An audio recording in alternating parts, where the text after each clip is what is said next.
Olá, estamos começando mais uma apresentação do Confraria dos Esportes, seu programa semanal, sempre trazendo convidados que têm coisas bacanas para dizer do esporte. Hoje eu tenho um cara que eu já conheço há muito tempo, acho que é uns 20 anos já, e ele faz muita coisa no esporte, a gente vai saber um pouquinho mais. Seja muito bem-vindo, Ricardo Torrado. Oi, professor Ario, boa tarde a todos da Confraria de Esportes, é um prazer, agradeço aí o convite e a oportunidade de falar um pouco da nossa área, do nosso contexto, e estou à disposição aí de você e de todos para contribuir. Então vamos lá, vamos começar do começo, né? Vamos falar de quando a gente se conheceu. Você era um estudante, fazia um curso de gestão esportiva, me corrija aí se o nome do curso não for esse, no Grupo Drummond, é isso? Isso mesmo, isso mesmo. Na verdade, eu sempre fui um amante do esporte, sou até hoje, né? E sempre me fascinou esse contexto da organização esportiva, né? Então, quando eu vi ali cursos nessa área, nesse contexto de gestão dentro do esporte, eu vislumbrei ali a possibilidade de aliar o útil ao agradável, vamos dizer assim. Então, meu primeiro passo nesse sentido foi na Unisantana, na verdade, em 2002, no curso de administração desportiva. E, posteriormente, 2 anos depois, eu fui para o Grupo Drummond, no curso de gestão, na época era gestão de esportes e clubes esportivos, depois virou gestão de esportivo de lazer. E lá no Grupo Drummond eu concluí esse curso de gestão de esportivo e de lazer, e lá comecei a minha caminhada dentro dessa área de gestão de esportes, projetos esportivos, projetos educacionais, e comecei, bom que você puxou esse assunto do Drummond, a minha primeira tarefa no Grupo Drummond foi como representante de sala. Então, antes de ser estagiário, depois de passar para ser professor, eu fui primeiro representante de sala. Então, os representantes de sala aí, fica a dica que pode ser um caminho, um primeiro passo aí para trilhar uma carreira, quem sabe? Foi aquele esquema, quem quer ser representante dá um passo à frente, todo mundo deu um para trás, sobrou para você. Sobrou para mim, mas eu sempre gostei disso, Ari. Eu sempre vi nessas oportunidades, desafios, na verdade, né? Nos desafios, vamos colocar assim, a oportunidade, né?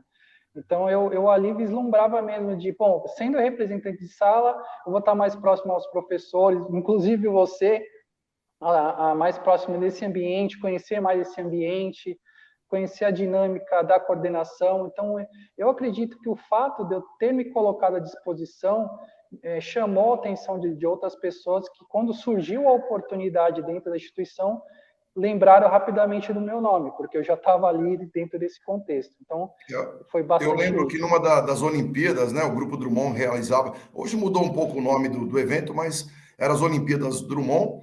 Quem criou Sim. essa ideia, inclusive, foi a patroa, né, Dona Vilma, sim, senhora. Ela que criou essa ideia, depois a coisa foi expandindo um pouquinho, até chegar nas 4 unidades, né? O Sim. Alvorada entrou depois, eram os dois Drummonds, mais o João 23. E a gente acabou se conhecendo justamente nisso, né? Você participava pelo Tatuapé, meio que apoio do professor Renan, então Sim. acabou virando aquele contato legal. E a gente percebia rapidamente, além de você, acho que tinha mais uns 2 ou 3 garotos Sim. ali meio que estagiários, e você demonstrava interesse em aprender. E para quem quer ensinar, isso é mamão no mel, né? Isso mesmo. E hoje, bem mais velho, né? Eu percebo que, por exemplo, aqui no clube, no Corinthians, a gente tem um projeto de jovem aprendiz, que são adolescentes, né, de ensino técnico, que têm a oportunidade de aprender um trabalho e tal. E a característica que mais chama atenção, e na verdade que a gente mais procura nesses jovens, é essa volúpia, né? Esse interesse, essa dedicação de aprender, né? Ninguém vai cobrar um jovem aprendiz de resolução de grandes problemas, mas ele apresentando o interesse, a dedicação, o comprometimento, vai abrindo as portas. Então, hoje eu vivencio um pouco do que antes eu experimentava como aluno. Você teve 2 professores, acredito, no curso, que são amigos, participaram em alguns projetos junto com a gente, o Durval e o César Farid. Nossa, espetaculares, viu? O Cezinha, né, o César Farid, eu conheço desde a Unisantana, então há muitos anos mesmo, estou chutando aí 2000, 2002 que eu conheço, e o Durval foi anos depois, na São Judas, com o Drummond, são dois professores espetaculares, referências aí na área da educação física, do esporte. E quero até aproveitar e deixar um abraço aí. A pandemia nos distanciou muito, infelizmente, né? Então, aproveitar e deixar um abraço e marcar um café aí para a gente se encontrar. Bom, vamos, a gente marca um truco, então. Vamos nós quatro lá Opa! jogar. Vamos ganhar desses caras aí. Vamos Eu sim. conheci os dois, né? O Durval e o César. Eu trabalhei na Federação Paulista de Futebol durante 3 anos. Eu organizei um dos campeonatos que antigamente era chamado de Paulistana, que acabou virando o feminino de futebol, né? E eles cuidavam do time da São Judas. Então foi naquele momento que eu conheci muita gente legal que mexe no esporte. Isso foi virando amizade, um pouco à distância também, né? Mas são pessoas muito bacanas e muito competentes, né? Sim, com certeza. E eles, na verdade, levam o nome das instituições que eles estão, né? A São Judas, a Santana, a ONG, são referências por conta de vocês, né? Vocês elevam o nome da instituição e do esporte aqui em São Paulo. Então, eu sou muito privilegiado de ter conhecido vocês, de aprender com vocês sempre. O pessoal oriental diz que quando o discípulo estiver pronto, o mestre aparecerá. Olha só, olha a presunção, né? Mas é assim, né? Quando a gente está preparado, a gente tem que juntar a oportunidade e a vontade de fazer, né? E aí a coisa surge, a gente, ó, vai em cima, né? Com certeza, Ari. É isso mesmo. E é isso que depois de um tempo, quando a gente está mais maduro, a gente procura passar para os alunos também agora, né? Legal. Confraria dos Esportes hoje está recebendo o professor Ricardo Torrado. A gente vai fazer uma breve pausa. Ó, tô de olho em você, não sai daí não. Estamos voltando já já.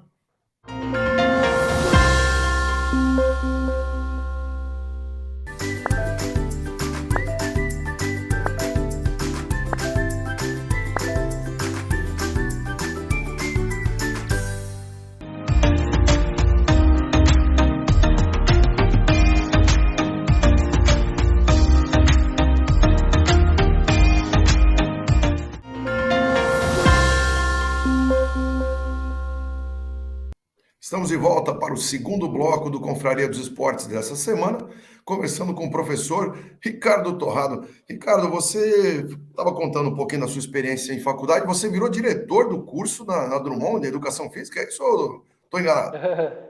Não, não, diretor não. Ó, já promovi você, meu, fala pro pessoal. Opa. Na verdade, assim, a minha história no Grupo Drummond é muito bonita, eu tenho muito orgulho, assim, e muito agradecimento à instituição, a todos da instituição. Eu entrei, como eu disse, como representante de sala, né, como aluno, representante de sala, depois passei para ser assistente da coordenação, que foi quando o departamento de esportes do Drummond começou a abraçar também questões dos cursos superiores. Antes era uma coordenação de esportes, né, do colégio. E ela abraçou os cursos superiores. Então, foi nesse momento que me convidaram ali para ajudar, né, na coordenação. E aí eu me desenvolvi muito no ambiente acadêmico. Então, eu fiz pós-graduação, anos depois fiz mestrado. Então, com isso, eu comecei a lecionar nos cursos superiores e depois passei a ser coordenadora adjunto, junto com o professor Renan, desse departamento de esportes e de cursos superiores esportivos que cresceu realmente em muito a demanda. Posteriormente, o professor Renan, ele acabou saindo da instituição para novos desafios e nesse período, que eu vou colocar ali 2013, mais ou menos, eu assumi como coordenador de esportes, de eventos e dos cursos superiores no Grupo Drummond. Não, Tá? e Então, o em Drummond, 2015... desculpa te cortar, Sim, Ricardo. claro. O Drummond tem uma parceria muito antiga com o Corinthians e isso ajudou você a entrar de alguma maneira no próximo assunto nosso, que é o chute inicial. Para quem não sabe, né? Muita gente não sabe, evidentemente. Sim. O Ricardo Torrado ele é o gestor aí da história toda do grupo Chute Inicial, que são as escolinhas de futebol do Corinthians, é isso? Sim, sim, sim. Sim, o Grupo Drummond, ele tem um projeto esportivo bem consolidado, né? Com atletas bolsistas, então atletas que estão vinculados a alguns clubes, federados a alguns clubes, tem bolsas de estudo no Grupo Drummond, né? Então é uma parceria muito antiga, na verdade. Então o Corinthians é um desses clubes parceiros do Grupo Drummond e obviamente que quando eu era do Grupo Drummond eu tinha essa aproximação com alguns clubes, inclusive com o Corinthians. Mas posso te responder diretamente que não há nenhum vínculo nisso, né? Até porque o processo de seleção para entrar no Corinthians, né, para fazer o que eu faço hoje no Chute Inicial, não teve relação alguma com essa questão vinculada ao Drummond. Mas, obviamente, que eu conheço, pelo convívio de mercado, conheci algumas pessoas aqui do Corinthians, como de outros clubes, né? O Chute Inicial ele nasceu de uma proposta interna do Corinthians ou alguém que tinha algumas escolinhas e falou, vamos fazer uma parceria? Não, o chute inicial ela se tornou uma rede de escolas licenciadas do Corinthians, né? Então, a primeira escola inaugurada como chute inicial foi no bairro da Liberdade, em 1995, e a gente tem até registros que o presidente Alberto do Alibe deu o chute inicial O famoso da chute escola, inicial. Então. o chute inicial. Então, é um projeto, professor, de muitos anos, muita história, né? De adaptações. Então, era um projeto numa determinada escola, depois foi abrindo outras escolas.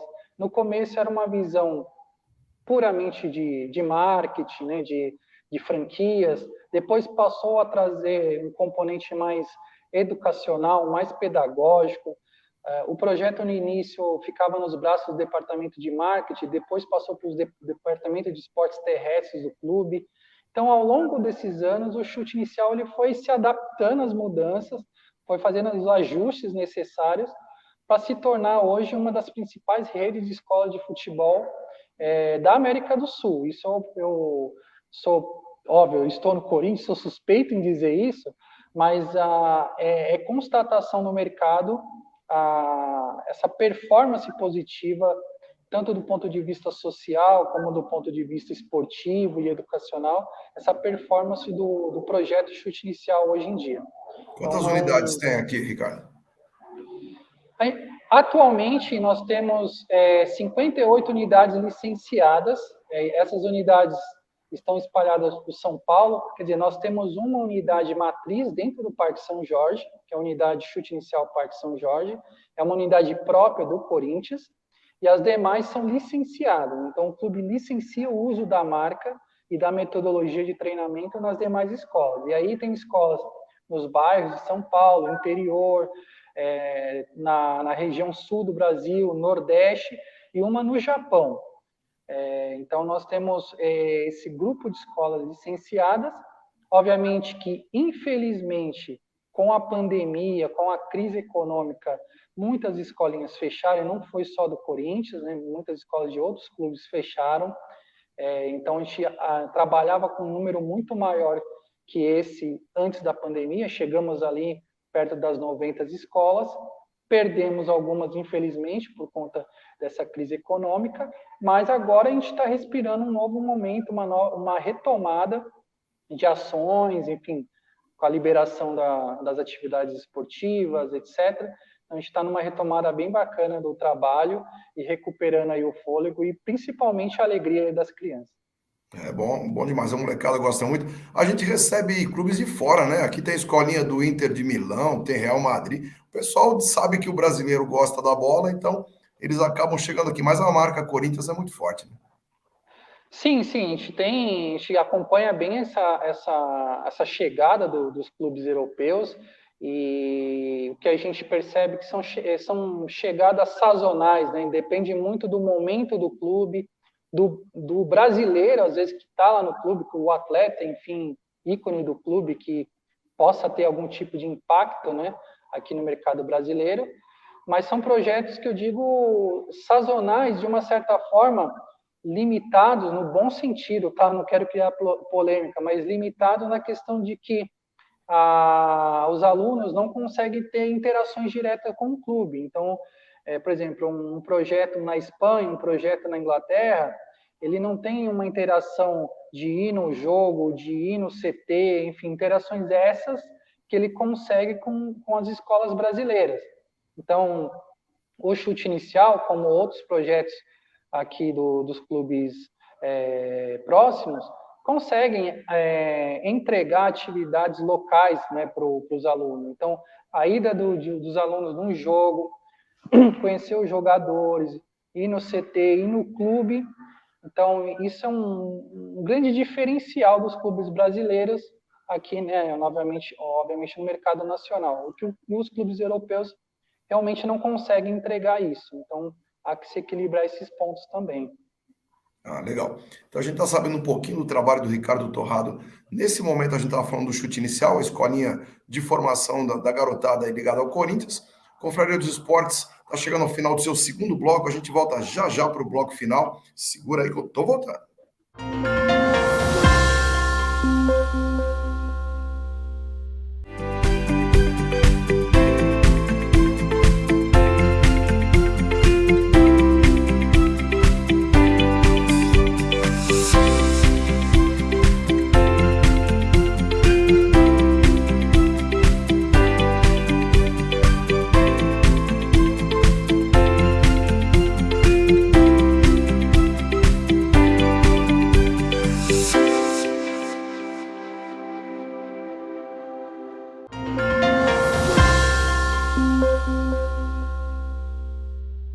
Estamos de volta para o terceiro e último bloco dessa semana do Confraria dos Esportes.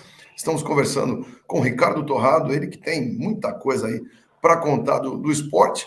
Estava falando para a gente do chute inicial. Ricardo, tem algum destaque aí, algum garoto que passou com vocês recentemente e virou profissional? Sim, acho que foi capa até da nossa revista aqui do chute inicial, Carlos Augusto, lateral esquerdo, que nos anos próximos aí, nos anos anteriores, ele jogou como lateral esquerdo da equipe titular e foi vendido para o futebol italiano. Então esse é a última revelação, vamos colocar assim, mas já passou pelo chute inicial o Fabrício Oia, que foi um japonesinho da Copa São Paulo, que se destacou bastante. Teve o Bilu também da Copa São Paulo. Teve o Júnior Urso, que acabou vingando em outros clubes, e depois vindo para o Corinthians. Júnior Urso, volante, então, né? Isso mesmo. Então, a gente tem alguns nomes que se destacam na equipe profissional, né? E boa parte deles nas equipes de base do Corinthians. Então, é um trabalho do chute inicial que, obviamente, tem um componente educacional, social, de desenvolvimento integral da criança através do futebol, mas também que a gente sabe que tem um viés, uma possibilidade dele ir para o alto rendimento e, por que não, se desenvolver e integrar as equipes de base do Corinthians e, por que não, acessar o profissional. É uma parcela pequena ali, bem pequena. Funil, né? Não tem como, é um funil. É um funil, e é por isso que a gente tem um compromisso social e educacional muito importante no projeto, né? A gente procura levar experiências além do futebol, mas, obviamente, não virando as costas para a possibilidade do atleta se desenvolver e se tornar profissional. Falando em atleta e desenvolvimento, eu vou chegar no próximo assunto nosso, que eu acho que é um projeto bem pessoal seu, que acho que começou em 2016, que é o Educa Atleta. Sim. O Educa Atleta, na verdade, ele surgiu da minha pesquisa de mestrado sobre evasão escolar dos atletas.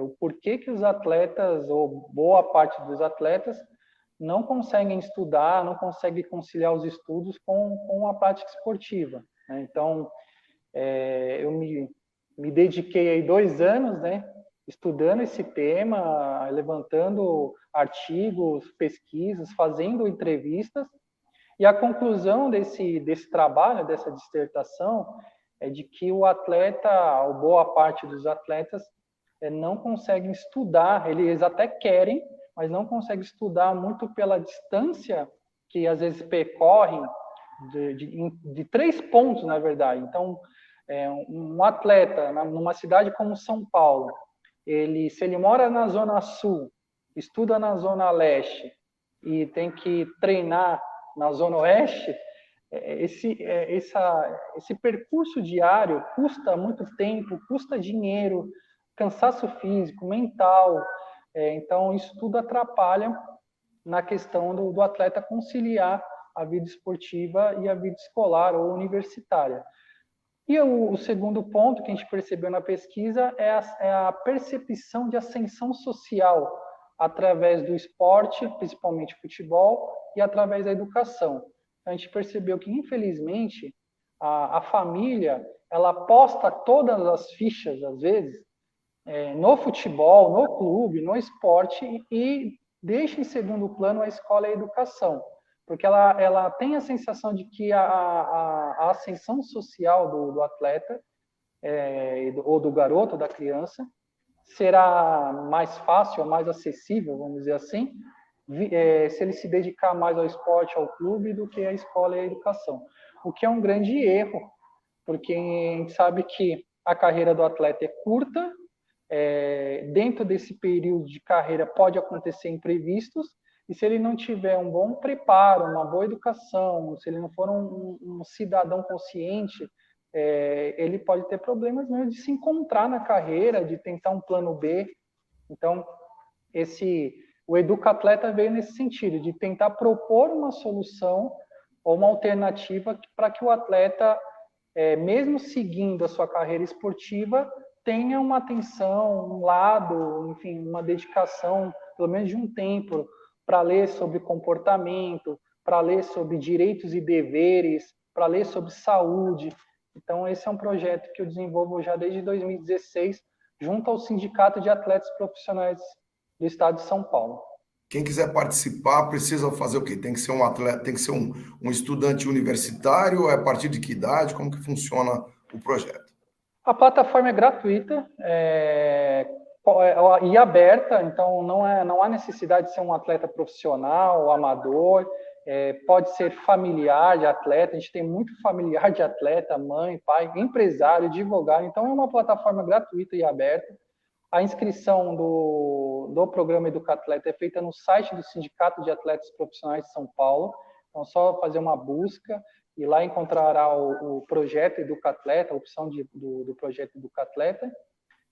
A plataforma é 100% online, gratuita, muito intuitiva, não tem segredo. Então, lá encontrará os conteúdos de comportamento, gestão, planejamento, tem conteúdos de direitos e deveres, que é muito importante. A parte financeira, educação financeira é um dos temas mais procurados, professor. Atleta querendo saber como administrar a sua vida financeira, como cuidar do patrimônio, como planejar um patrimônio, enfim. Então, tem conteúdos diversos aí em prol de um atleta mais consciente, mais informado e mais autônomo, né? Um atleta que tenha uma certa autonomia para tomar suas decisões durante a vida. O Vampeta sempre brinca que para ficar rico no futebol é difícil, mas para ficar pobre é só arranjar umas 3 ex-esposas com filho com cada uma, né? Que o dinheiro vai embora rapidinho. Né? Essa molecada tem que aprender a cuidar realmente. Por falar em garotada, né? E gente que acabou achando outros caminhos no esporte. Essa semana eu estava vendo no sites ali que o Fabrício Crepaldi, que foi nosso aluno lá no João 23, virou repórter, virou um jornalista do Sport TV. Parece que ele está mudando agora para outra emissora. E também o Felipe Drummond, foi nosso atleta, nosso aluno, e Sim. Hoje ele é um dos manda-chuvas aí do futsal brasileiro, ele é presidente do Magnus, lá de Sorocaba, junto com o Falcão, né? Então Sim. É uma garotada que demonstra que estudar é a malandragem certa, né? Show de bola, e não por isso, não coincidência, os dois, o Felipe Drummond já participou de um evento do Educatleta. A gente organiza um evento do Educatleta chamado Atletas que Aprendem Também Ensinam. E é justamente a cara do Felipe Drummond e do Fabrício Crepaldi. O Fabrício ainda não participou, porque a gente trocou mensagens em contatos durante a pandemia, mas certamente ele vai ser o próximo convidado do evento, porque eles são justamente o exemplo de atletas que durante o seu exercício primário, vamos dizer assim, né, durante o seu desenvolvimento de jovem atleta, não desvincular a educação. Então, hoje, eles não se tornaram atletas, poderiam ter se tornado, eram bons atletas, bons esportivos, não se tornaram, mas isso possibilitou a eles outras oportunidades, porque a gente antigamente escutava que o atleta era burro, né? O atleta é burro, não estuda, não quer estudar. quando na verdade o atleta ele já tem competências e habilidades de relacionamento muito mais desenvolvida que as outras pessoas, muito perspicaz, tomada de decisões rápidas. Então, o atleta tem competências e habilidades por ser atleta, que é perfeitamente procurada no mercado de trabalho, na área de marketing, jornalismo, etc. Então, por isso que eu bato na tecla e acredito muito que a educação junto com o esporte favorece muito esse desenvolvimento integral do atleta. Ó, eu vou lembrar de mais um atleta. Ele liga os dois nomes que eu falei agora. Eu falei do Fabrício Crepaldi. Esse menino que eu vou falar é Crepaldi também. E o nome dele é Vinícius. Por acaso ele Vinícius, jogava junto com o Felipe Drummond, na época dos dois ali representando o colégio, né? E o Vinícius Crepaldi, o famoso Banana, hoje em dia ele é atleta no Japão, faz 12 anos que ele está jogando futsal ali. É exemplo. Quando alguém fala, o futebol não vai te levar longe, ó, levou, ele foi para o Japão. sim. E o Vinícius participou também desse evento que eu te falei. Vê que eu não deixei desgarrar, não. São pessoas que realmente exemplificam esse propósito, né, do educatleta. E tanto o Felipe Drummond como o Vinícius já participaram do evento. Muito legal. E os dois, na época que eu estava no grupo Drummond, na turma deles que jogavam ainda tinha um jogo. Então, olha que pessoal que Sim, safra, hein? sim. O João 23, né, o grupo Drummond muito forte, né, nos campeonatos escolares, com um compromisso também, não só do alto rendimento, mas da formação educacional. Então, a gente fica contente em lembrar alguns nomes, mas é uma consequência do trabalho, né, professor? E a gente fica muito feliz que isso tenha dado bons frutos. O sucesso deles, de certa maneira, respinga um pouquinho, a gente fica contente pela participação deles. Por falar em participação, quero agradecer demais a você, Ricardo. Ricardo Torrado, um camarada que entrou na gestão do esporte e está fazendo um trabalho muito bacana à frente do chute inicial e também do Educatleta. Obrigado demais por você ter aceitado esse papo. Eu que agradeço, professor. E desde o convite que você fez, eu fiquei muito feliz, muito orgulhoso de poder participar e contribuir, e fico à disposição aí de todos em próximas oportunidades. Muito legal. Confraria dos Esportes dessa semana, então, recebeu o Ricardo Torrado. Eu tenho um encontro marcado com você na próxima semana. Muito obrigado e até lá.